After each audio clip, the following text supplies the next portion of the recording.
two guys that can do it all. Too much electricity this morning. This is a good time. We're having a lot of fun. I had to do a triple take. Ka-ching! Why? Because of parity. I didn't mean to offend. Yeah, it's not going to happen. Load management is a dirty word. Let him rip. You know what? Circumstances provide the results. What? How do you do this one? Oh, Donnie, you got such a good show there. A network that is booming. The Early Line, only on SportsGrid.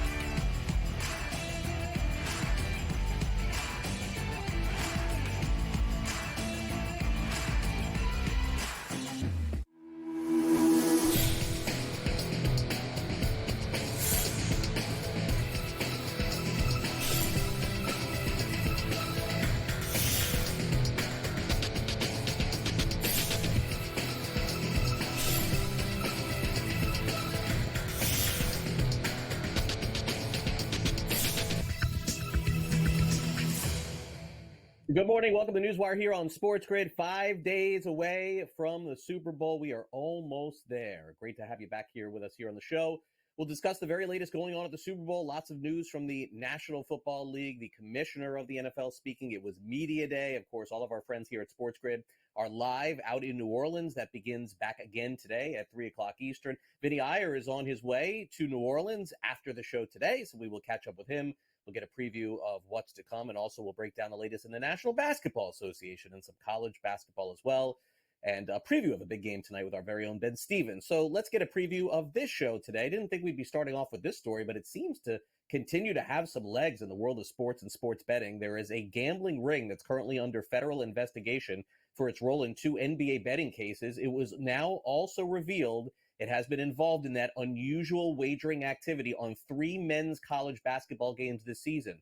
So are they correlated? It does appear so. Sportsbook accounts connected to the gambling ring bet against North Carolina A&T, Mississippi Valley State, and Eastern Michigan in games this season. Some of those same accounts also placed large wagers back on those Jonte Porter props. Remember him?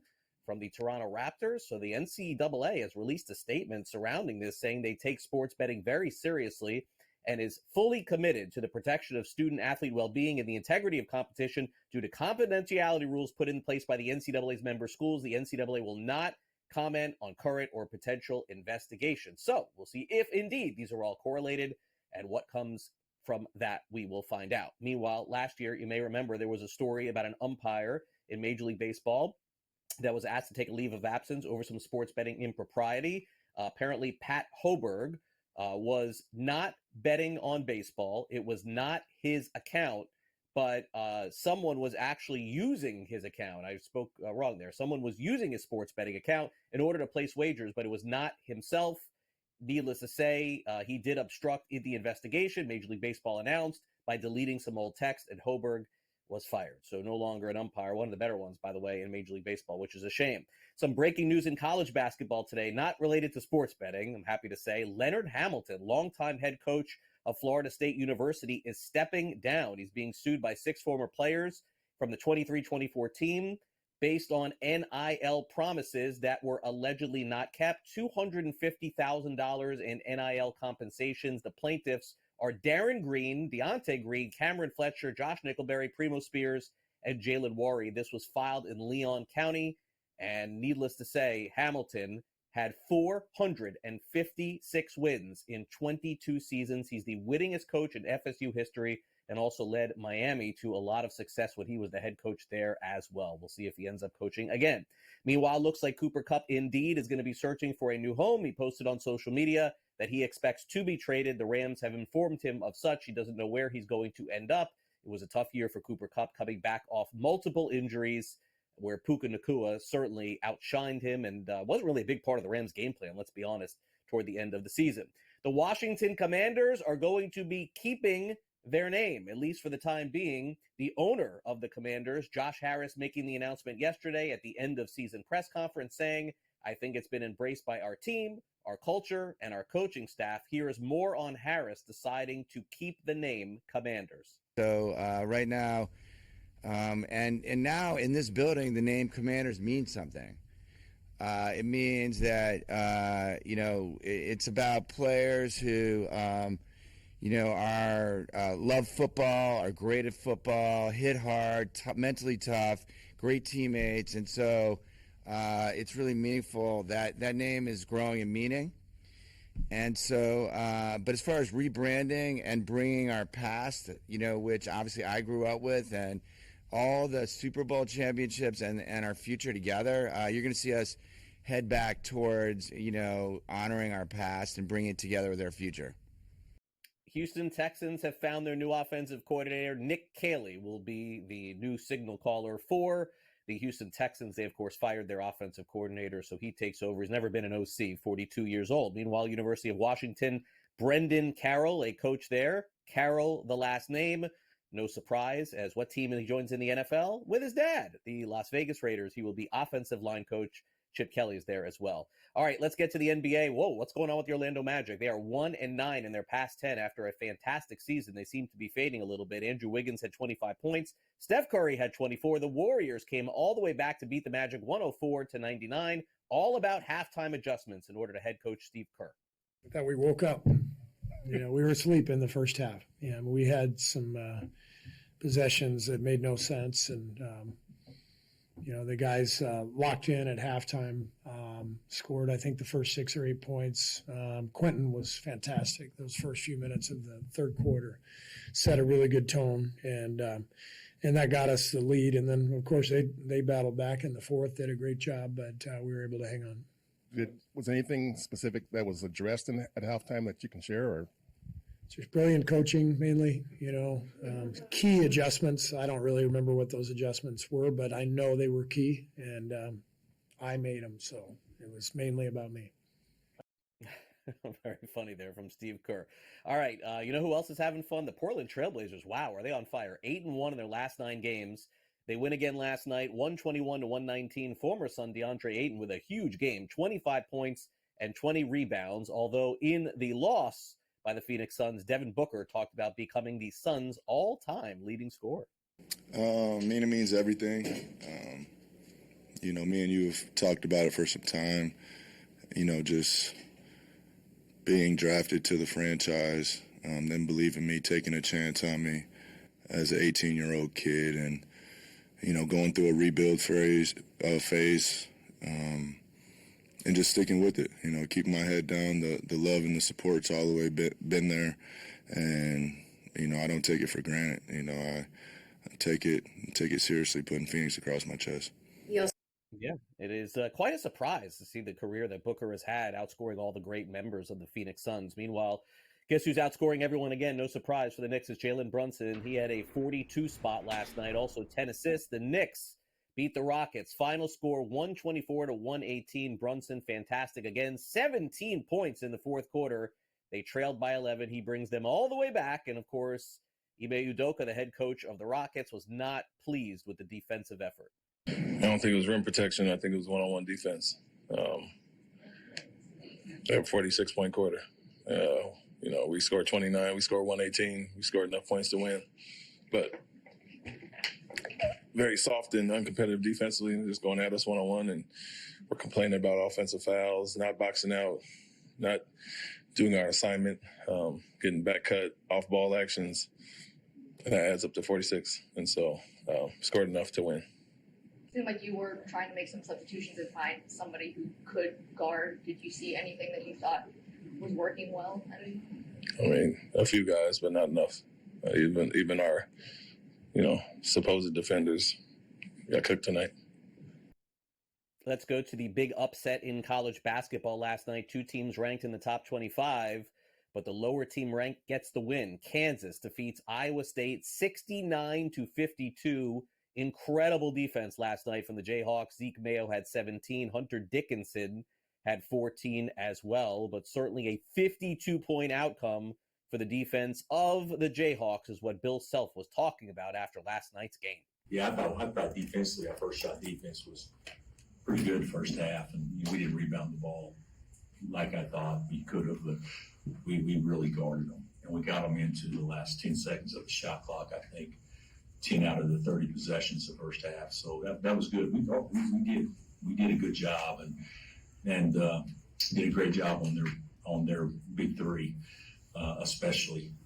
But yeah, guys, this storyline, you guys can do it however you want to. The storyline, you could say defense or whatever. The storyline to me on tonight is how the guys responded after really crappy last 48 hours. So really proud of them.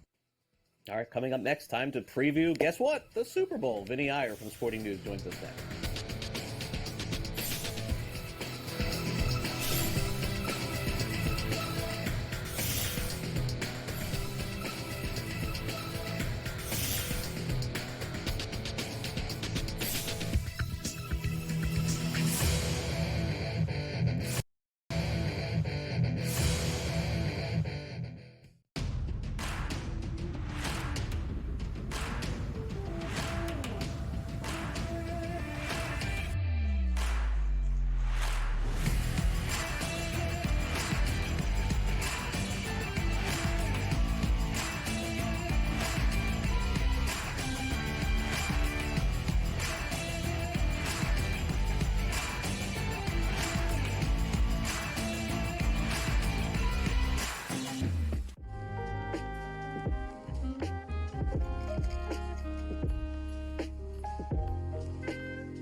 Two guys that can do it all. Too much electricity this morning. This is a good time. We're having a lot of fun. I had to do a triple take. Ka-ching! Why? Because of parity. I didn't mean to offend. Yeah, it's not going to happen. Load management is a dirty word. Let him rip. You know what? Circumstances provide the results. What? How do you do this one? Oh, Donnie, you got such a good show there. A network that is booming. The Early Line, only on SportsGrid.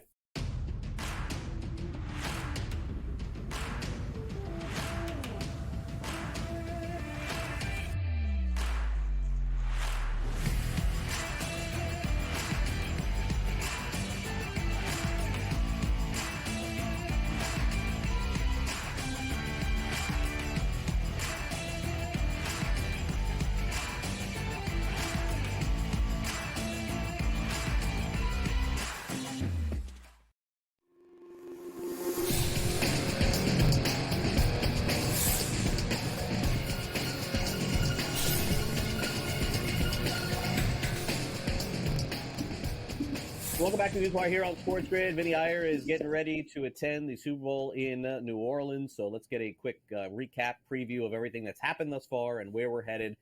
Vinnie, once again, great to have you here on the show. I know we've talked a ton about the Super Bowl and the line. Really interesting, at least to me. The updated line still is the same, but it does appear some steam coming in a little bit on the Philadelphia Eagles at +1.5. Which is surprising to me. I thought this was going to go to 2. It seems like it may be going the other way. Maybe it's 1. Total 48.5. The underdogs certainly have had their way with the Super Bowl, but generally speaking, the last few Super Bowls, we're not getting huge lines here, so it's kind of like a money line pick 'em. Yeah, we're here with the Chiefs. They play a lot of close games. And they played a close game last time 2 years ago against the Eagles, won by field goal. They pushed the 49ers last year, and they were able to pull out that game. So the Chiefs tend to play a lot of close games against better teams, and it's no different here. They've actually played really well in the playoffs so far, and they had that big game against the Texans, and that momentum should carry here. But I think you feel comfortable anytime you can get the Chiefs at a near pick-em rate with the spread, and I think you take it at this point. I mean, the Eagles have maybe some momentum, but they've had a little bit more injury concerns here with their offensive line coming to the game, where clean bill of health. And again, they got Patrick Mahomes. If he gets the ball anywhere near the fourth quarter with a one-possession game, you know they're going to win. Yeah, that's the way that it's felt. We'll see if that changes this time around. The Chiefs during the regular season, fantastic, of course, and really coming on offensively in the playoffs. 22 points a game, 19 points against. It just tells you how close all these games have been for them all season long. 15-2 during the regular season. All right, let's take a look at some props this weekend, courtesy of FanDuel. And Patrick Mahomes' passing yards, 250.5. Kelsey at 60.5. Worthy, 55.5. Kareem Hunt, 43.5 receiving yards. Boy, that's the one I guess that sticks out.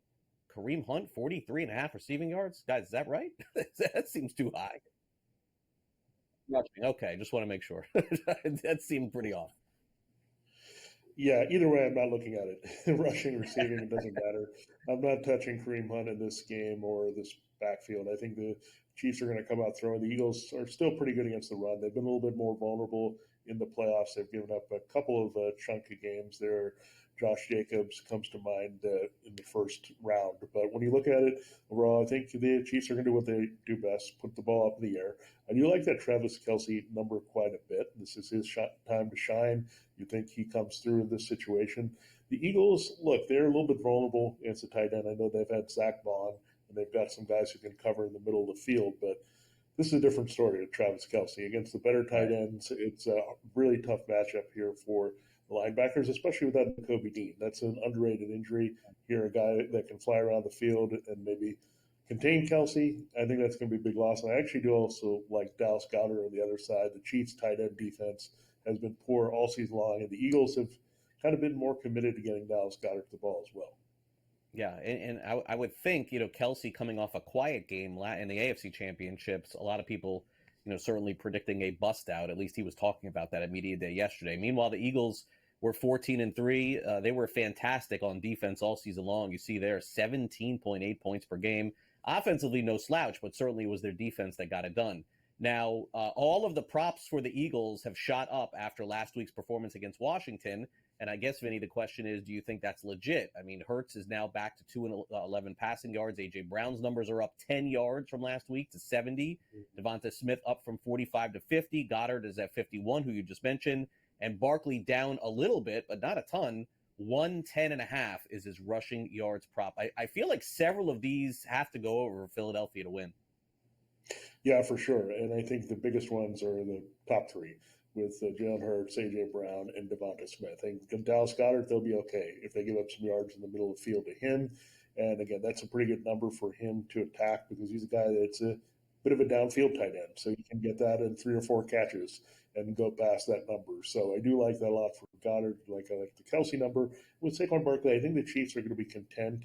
If he gets 120, they'll be happy with it if they win the game. I think they're just going to say, we got to contain him. Just don't have him break off like a 60-yard touchdown run or something like that. Right. If he's grinding the ball 25 carries, gets 5 a pop, and gets 125, but it's not very effective with a big play running, I think the Chiefs will be just fine with that in this game. Yep, fair enough. All right, let's take a look at touchdown scores in the Super Bowl. Minus money on 2 different players. That's Barkley and Hurts. Barkley really not bettable at minus 180 here. You probably have to find some other option. Hurts is minus 115 on that tush push near the goal line. Maybe he gets that. Kelsey plus 125. That's a little surprising. That seems, I thought you'd get better odds basically on Kelsey. Then you have Hunt at plus 135, Worthy at plus 150, and A.J. Brown at plus 180. It feels to me like in order to do this, Vinny, don't you need like a 2-to-1? I'm not saying like a huge long shot here, but you're really not getting a ton of value on any of these guys. No, you're not. I mean, especially when you were trying to say Xavier Worthy or A.J. Brown might be the best of this group, right? I mean, Worthy is a guy that you could see getting in there on a rushing attempt. If it's not a short pass, they've used him a little bit near the goal line as a runner. This is the kind of the trick play we've seen the Chiefs run, whether it's Kadarius Toney or Mecole Hardman, that type of play. So I can easily see Worthy being the best value of that, actually more so than A.J. Brown, because again, they need to be a little bit more dynamic near the goal line. The Chiefs have shown that they can be aggressive with a bit of a trick play action there that catches an aggressive defense off guard. So Worthy's the best there. Yeah, digging deeper, I mean, where would you go? Maybe it's like a Noah Gray, right, for the Chiefs. So that's where you can get Pacheco. it. Yeah, I think either of those guys, like anybody that scored in the red zone for the Chiefs, Justin Watson, any of these guys that are those random TD scorers, that's where I would go on the Kansas City side because Eagles don't really have a diversity with their touchdown scores all that much. Right. No, they don't. All right. So when are you headed out, Vinny? I'll be there tomorrow morning, so bright and early, Wednesday, checking things out there. So looking forward to it. Should be a great game. I went to the last one between these two teams, so I'm hoping this one is just as thrilling. Yeah, should be a good game. It seems like lately the Super Bowls have all been very good, so let's hope for another one coming up on Sunday. Vinny, thanks again for coming on NewsWire. Safe travels. We'll catch up again after the game next week. All right, thanks, Craig. All right, Vinnie Iyer, courtesy of Sporting News. Coming up next, it is the marquee game tonight in college basketball, Marquette and St. John's at Madison Square Garden, number 11 versus 12. We'll have a preview of that game next. Ben Stevens will check in with us and tell us who will come out on top. We'll be right back.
Two guys that can do it all. Too much electricity this morning. This is a good time. We're having a lot of fun. I had to do a triple take. Ka-ching! Why? Because of parity. I didn't mean to offend. Yeah, it's not going to happen. Load management is a dirty word. Let him rip. You know what? Circumstances provide the results. What? How do you do this one? Oh, Donnie, you got such a good show there. A network that is booming. The Early Line, only on SportsGrid.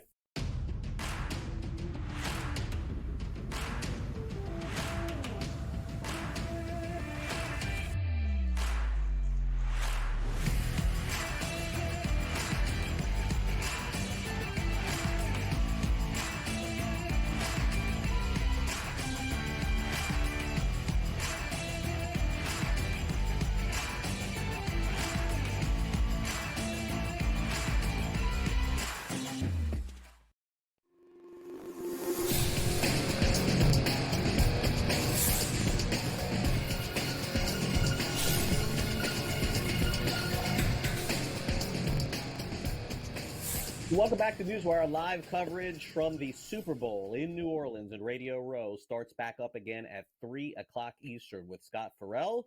So make sure you stay on the grid for that. Let's get to a preview of the big game between Marquette and St. John's. It's time now. Let's get it going.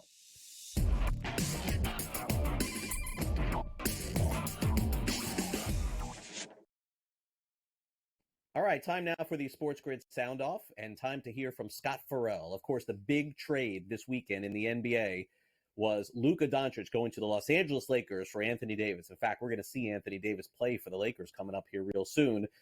A trade that has a lot on the mind of Scott Farrell. Was it good for Dallas? Was it good for LA? Let's check in with Farrell from coast to coast to get his opinion on the big deal. He's absolutely a game-changing, generational, bucket-making, basket-making, dime-dropping, three-point step-back shooting, dagger game winners, last-second guy, money time guy, crunch time guy. He's an absolute showman. He's clearly top 5 player in the NBA. There's no one that can even argue it. And, you know, I got to tell you, at some level, when you're that good, I think you get some kind of a, like, Monopoly hall pass, don't you, for being a prima donna? Like, when you're top 5 in the NBA and you're the only one of two guys to ever score 30 or more in an average in the playoffs in the NBA's history, you do have a card that says I'm allowed to be a jerk. I can be a prima donna. I get whatever I want. He didn't ask for this trade. Nico Harrison did this trade because they don't like him. They didn't buy into him. They didn't believe in him. They thought he was going to get fat and slow and injured, and they wanted to win titles now, but AD, simple as that. All right, check back out 3 o'clock Eastern for Scott Farrell. Fair comments, by the way. You know, it does seem to me something was wrong in the water in Dallas for them to trade a guy like Luka. All right, meanwhile, some funny comments made by the commissioner of the NFL, Roger Goodell. There's been so much discussion about the referees favoring the Kansas City Chiefs throughout the regular season and the playoffs. Goodell was asked about that specifically and gave a funny retort. Well, this sort of reminds me a little bit of the script, right? That I write a script, and I have the script for the entire season. Listen, I think from a lot of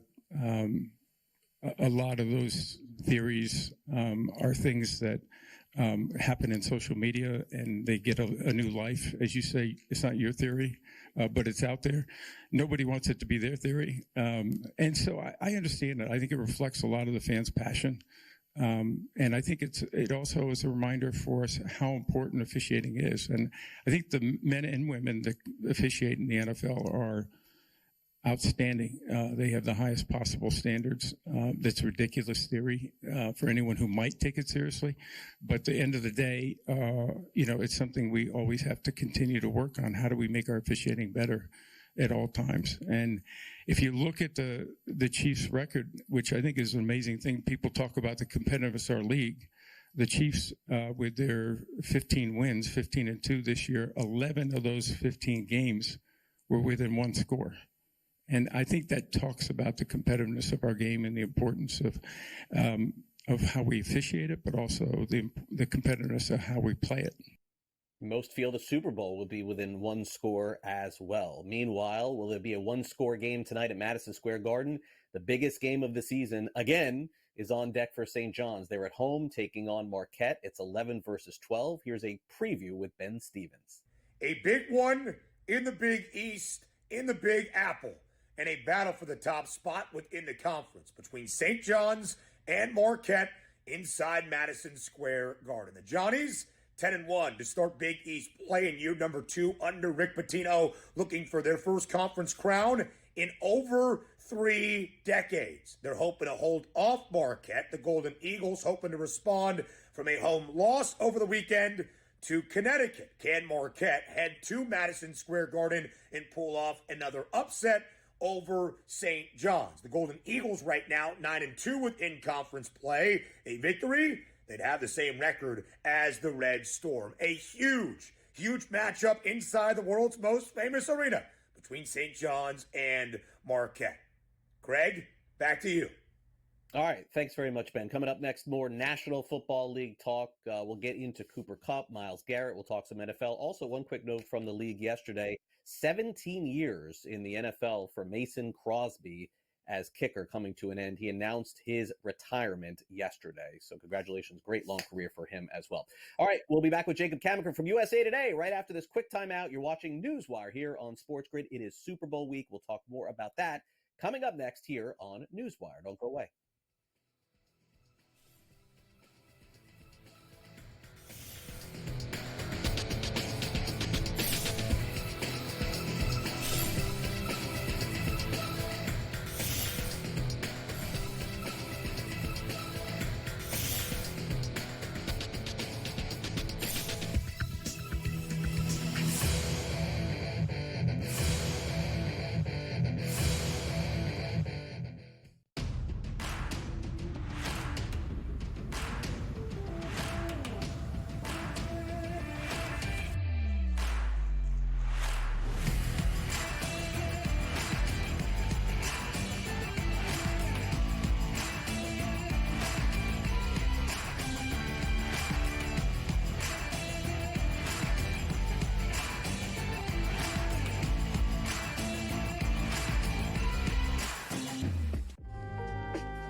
the two guys that can do it all. Too much electricity this morning. This is a good time. We're having a lot of fun. I had to do a triple take. Ka-ching! Why? Because of parity. I didn't mean to offend. Yeah, it's not going to happen. Load management is a dirty word. Let him rip. You know what? Circumstances provide the results. What? How do you do this one? Oh, Donnie, you got such a good show there. A network that is booming. The Early Line, only on SportsGrid.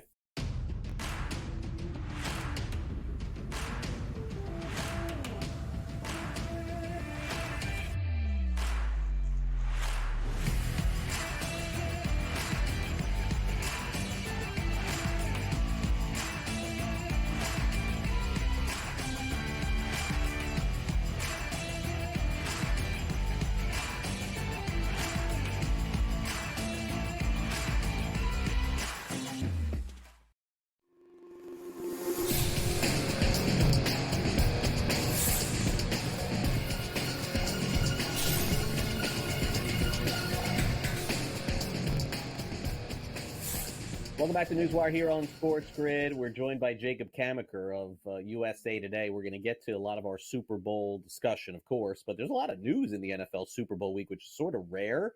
So let's touch on that real quick, and then we'll get to the game itself. First, let's start off with the news that broke yesterday. Jacob Cooper Kupp taking to social media saying that the Rams have told him he's going to be traded. It was a fantastic run for him in Los Angeles, especially if you look at the first 3-4 years of his career. And then naturally, Jacob, he was severely injured a couple of different times. And anybody who watched football this year, saw, a lesser version of what was Cooper Kupp. I mean, he just didn't seem, I don't know if he was getting open or not. I don't go back and watch the film, but he wasn't even on the field a lot of times. He wasn't targeted a lot. So, I don't know what he's going to be in the future. I guess any team that trades for him needs to understand that this is not the Cooper Kupp of like 3 years ago. Right. He's never going to be that same 2021 Offensive Player of the Year just because of the injuries. They've sapped a little bit of his quickness, takes away a little bit of his ability to separate. So he's not the same type of player, but he can still be a very good number 2 receiver at the next level. And if you complement him right with some downfield speed guys, he can probably be a guy that works the middle of the field and just gets open and could be sort of a safety valve. I liken it to what we saw with Stephon Diggs with the Texans this year. He had a couple talented deep threat receivers around him in Nico Collins and Tank Dell and was able to really do well before he suffered the torn ACL. So I think Kupp is going to go to one of those teams where he can be a complementary piece. I think the Steelers stand out where he could work alongside George Pickens. I think a team like the Patriots, who has a ton of cap space and needs a receiver, would probably look at him. But the one that I might like the best is the Washington Commanders. They have Terry McLaurin, one of the best downfield receiving threats in the league, who finally had a great quarterback with him last year in Jaden Daniels. You get Cooper Kupp to work that middle of the field, number 2 receiver, work alongside Zach Ertz. He's a great blocker. He's a veteran presence. I think he might fit Washington better than any of the teams out there. Yeah, I would agree. I'm not sure about him, to be honest with you, Jacob, next year. I kind of see it a little more like and again, no offense, like the decline of DeAndre Hopkins. When Hopkins went from Houston to Tennessee, he was still okay. And now you see he's like at the end of his career. I kind of see that same trajectory for Kupp. I see another couple of years in the NFL, but some of those teams you mentioned don't have any number 2 receivers. So I think it's a fair assessment there. Okay, so now what does Cleveland do here about Myles Garrett? Because he's the best defensive player in their history. There's no question about that. He's Defensive Player of the Year, and he's made 6 Pro Bowls. I don't know how Cleveland attacks this, because if they want to be better in the future, they're going to want to be better with Myles Garrett. But I would assume that if they do take a quarterback, they're immediately better next year. I guess I don't know that they are. It sort of seems to me maybe Myles Garrett knows something we don't. I think Garrett's probably looking at this team and saying, man, this Deshaun Watson contract really hamstrung our ability to build a contender, because the Browns last year were one of the worst teams in the NFL, but the year before they made the playoffs with Joe Flacco at quarterback. It's really a shame that if Watson had just been able to be an average quarterback, not great, just average, the Browns might have had a chance to go on some sort of run because the rest of their roster is good. But I think that Garrett's looking at the team now and saying, man, we can't get out of this deal. How are we going to compete? He's not playing next year. Who's going to be our quarterback? So think he's looking at that coupled with the really strength of the AFC with a lot of the league's best quarterbacks, probably at least the league's 4 best on that side of the bracket. And he's saying, I don't know that I can get through and get to a title here. So I think that that's why he's requesting a trade.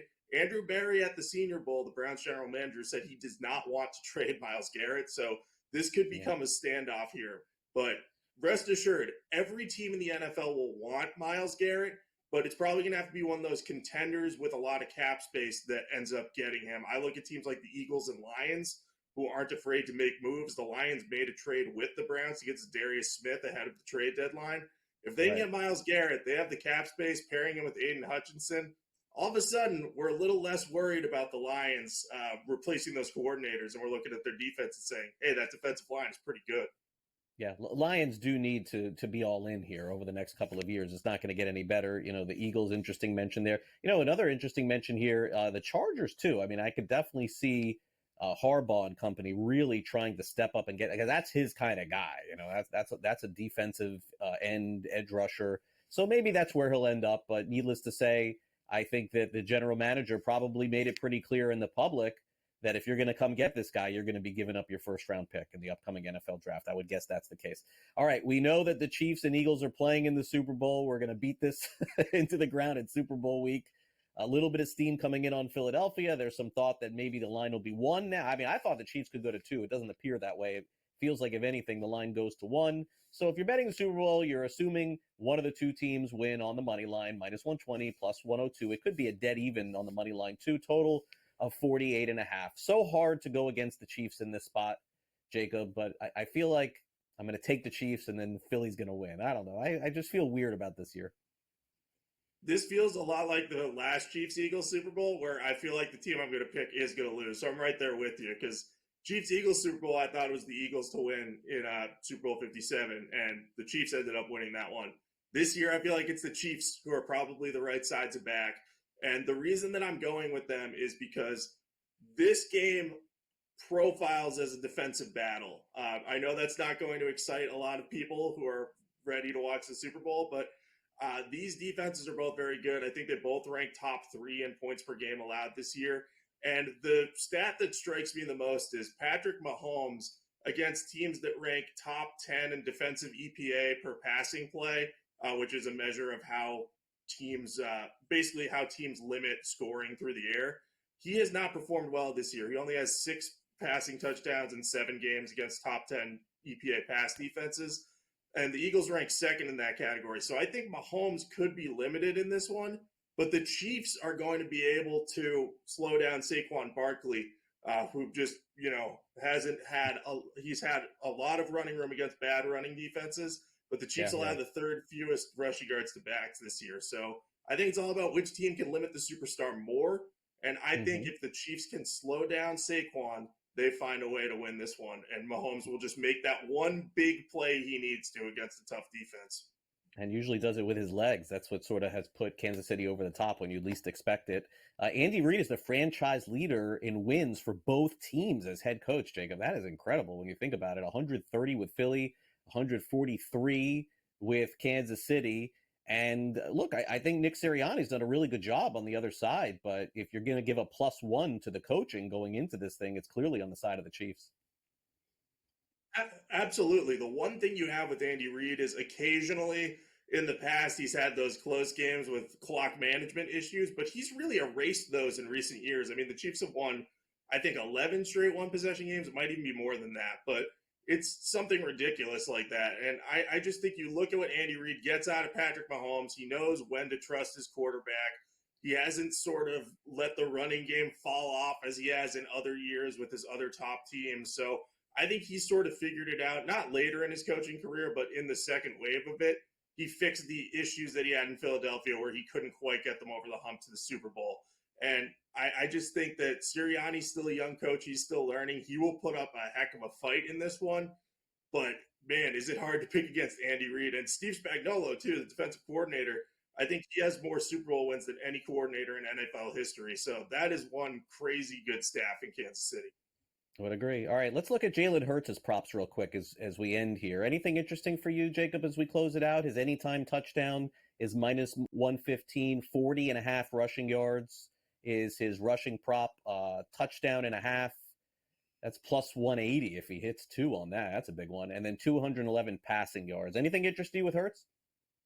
I would go with the anytime touchdown. I just think you get down near the goal line, having him and Saquon Barkley, one of them's going to be able to score. The Chiefs aren't going to be able to sell out and stop the, tush push on the goal line like they tried to against Josh Allen. So I'd go anytime touchdown there. All right, Jacob, enjoy the games this weekend and certainly enjoy the Super Bowl. We'll talk again soon. Thanks again. Appreciate it. Yep. Thanks, Greg. All right, we'll come back. Coach Young is in the house, weighing in on the latest in the NBA. Don't go away.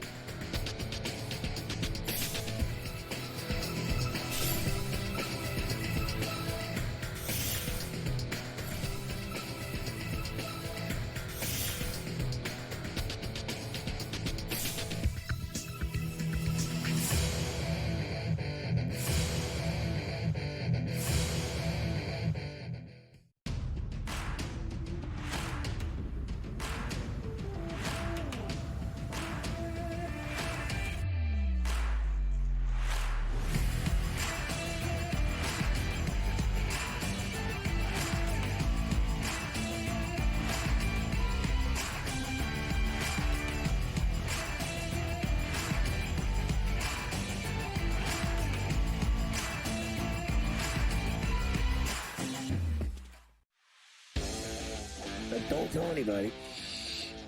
I'm sick of coming here every year and talking about the Kansas City Chiefs. Look, remember a few years ago we were here, people saying, Andy Reid's going to retire. I'm like, no way. When you're riding Seabiscuit, Secretariat, when you're riding a horse that you know can win, who would jump off that? Pharrell Coast to Coast, only on SportsGrid. I have no idea how to categorize what Mavericks GM Nico Harrison pulled off, Joe. All I know is that he shipped off Luka Doncic without telling Luka about it. If you thought conditioning was a problem for Luka, wait until you get a load of Anthony Davis tripping over air and then missing 40 games because he's like Glass Joe's. The Early Line, only on SportsGrid.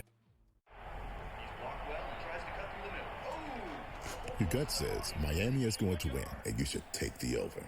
Your gut also said your NFT selfies would only go up in value. They didn't. But your head is on SportsGrid and knows the QB is in concussion protocol. The backup has a 45 QBR against the zone coverage. The New York D has the most sacks in the league. So yeah, trust your head. It's smarter to be on SportsGrid.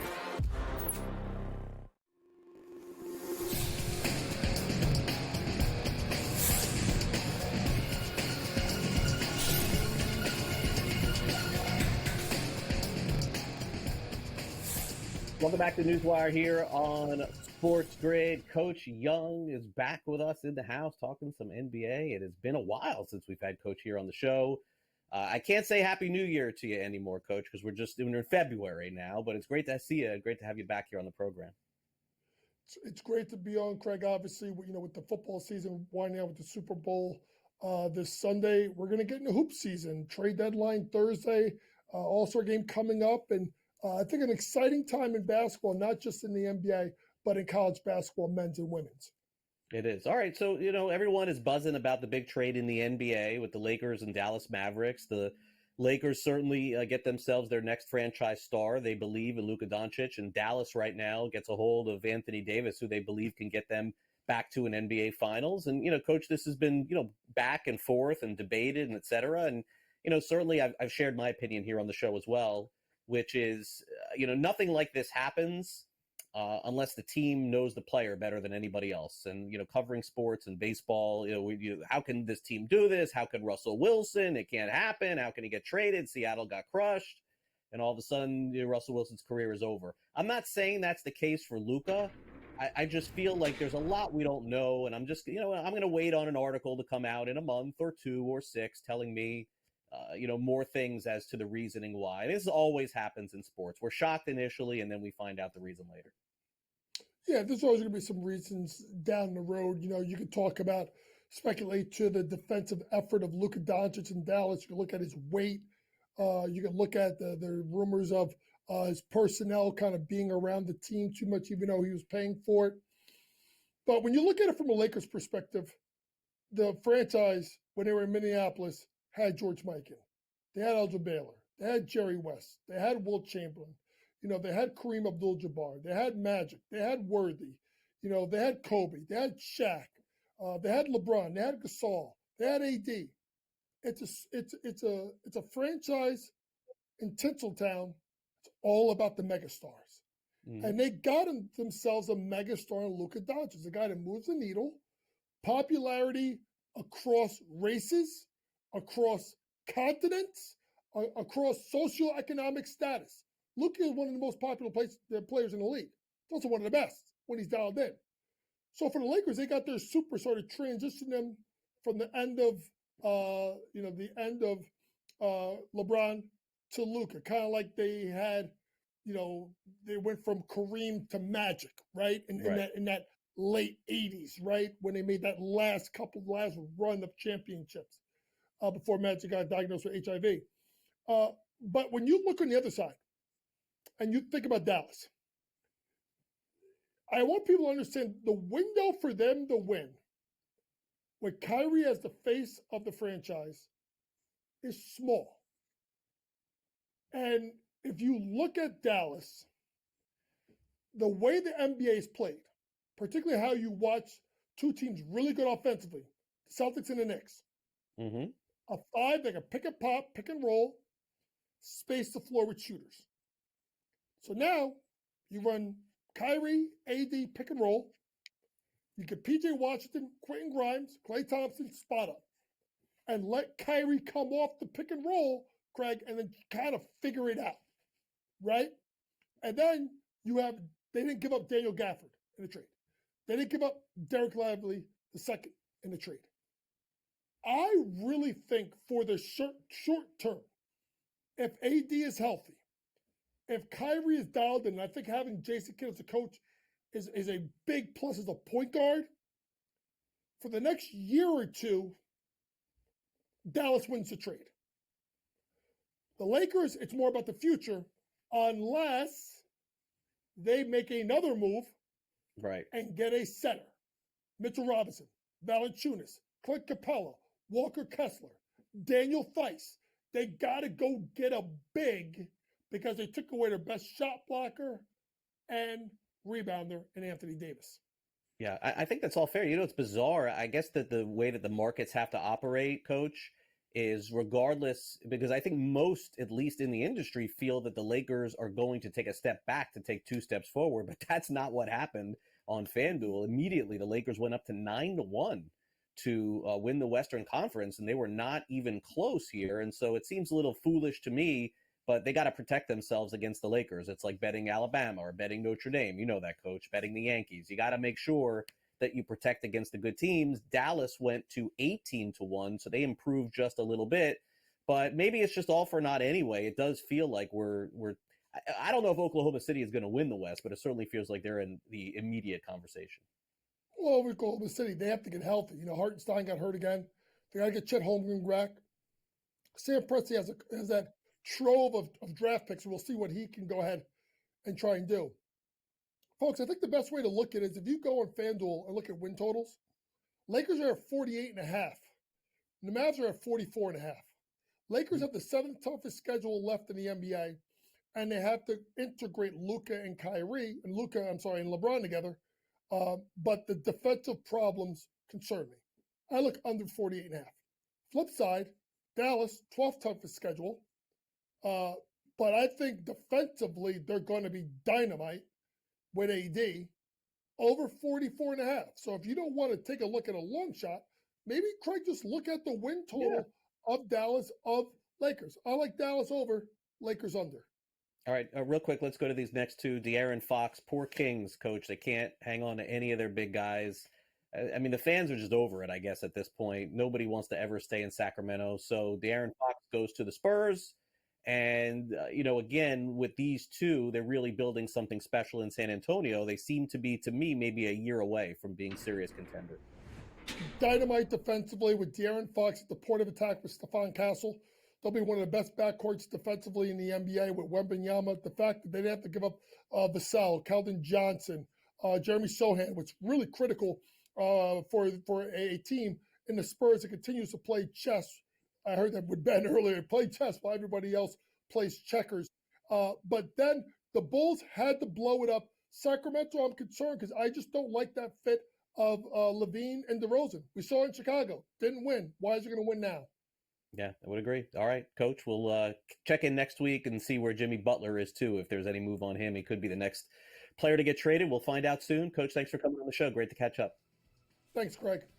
All right, we'll be right back to wrap it up next.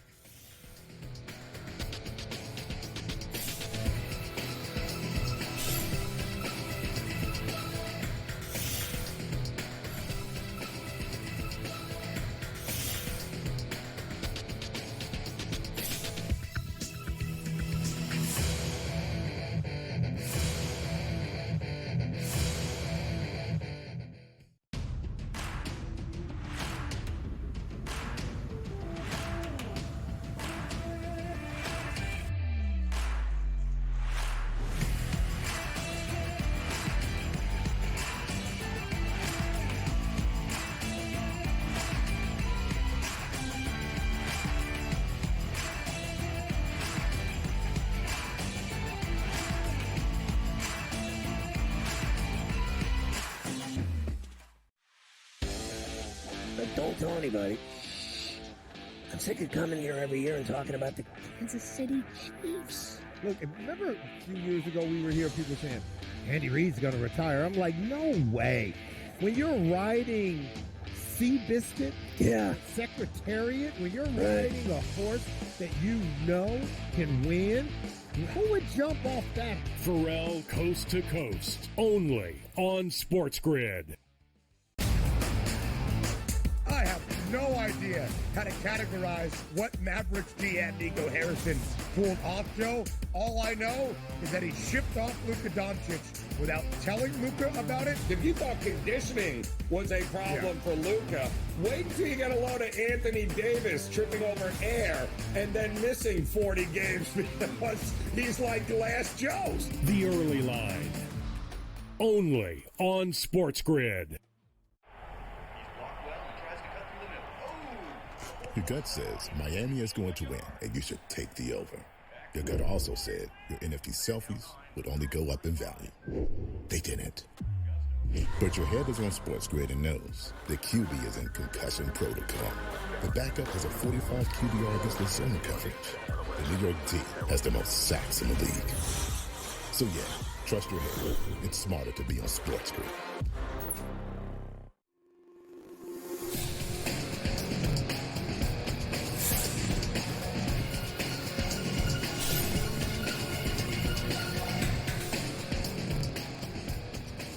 Welcome back to NewsWire here on SportsGrid. More on our Super Bowl coverage coming up a little bit later in the show. Speaking of which, imagine placing a bet and not being able to cash it. I'll tell you a little bit more about that. What is very popular in the Kelsey household these days, food-wise? I know you've been dying to hear that story, and the latest in a very bizarre story from the Olympic Games. It's time now for some last licks.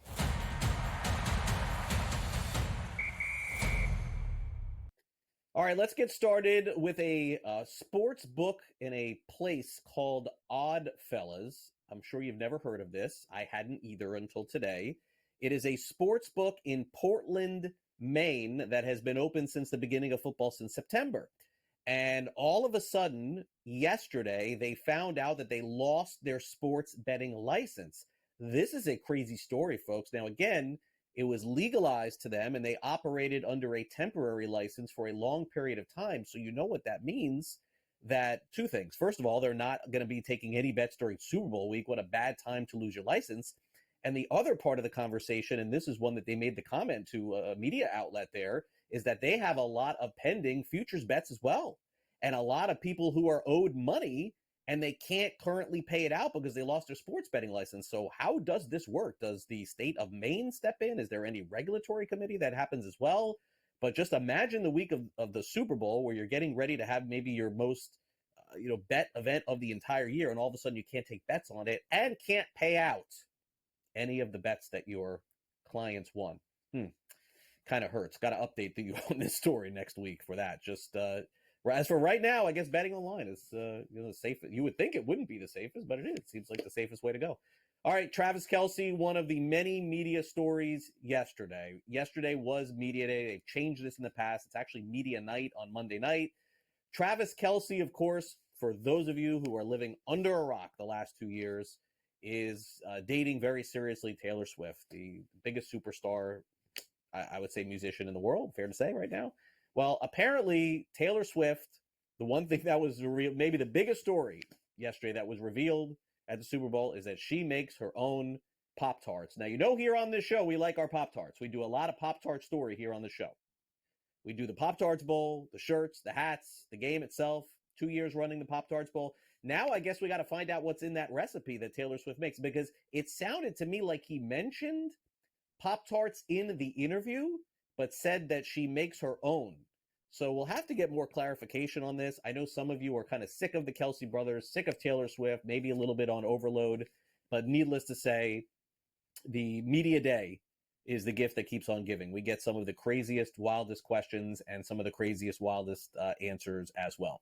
All right, finally, this is actually a really wild story that we got to end the show with. I don't know if you would consider it a positive or a negative, but administering eye drops to a dog cost Domian Michaels his individual result at the Paris Olympics dressage after the International Testing Agency said the Belgian equestrian inadvertently tested positive for a banned substance. Apparently, because he administered these eye drops to his dog, it ended up going through his system, and because of this, he was not eligible to receive any awards from the ITA. So he was disqualified, and all of the games that he was involved in are null and void. I mean, can you imagine this, trying to help out your pet, but you accidentally either inhale or maybe get something in your hands? Because, some of this stuff that goes right through, like, your fingers, stuff like that. Like, in fact, my dog just had to be, put in the hospital for a night. We had to get those, not eye drops, but different drops to administer. And, it's a dog. So obviously they cough, they spit, whatever. It gets on your hands, gets in your face. This poor guy ends up testing positive for a banned substance because he was trying to help his dog see better. I gotta feel like there's gotta be a better ending to the story, Like, isn't it just there's something that we could get figured out? Now, again, if there's any salaciousness with this and we don't know about, that's another story. But help your dog get banned. Oof, that one has to hurt. All right, that'll do it for our show today. Tried to end on a good note. I don't know that we did. Thanks again to Vinnie Iyer of Sporting News. Thanks to Coach Young for coming on the show. Jacob Camenker from USA Today. Thanks to our director, Luke. And for my producer, Frank, I'm Craig Mish. But the ball is just rolling here at SportsGrid, folks. You don't want to go anywhere because we got Smiley coming up here at noon.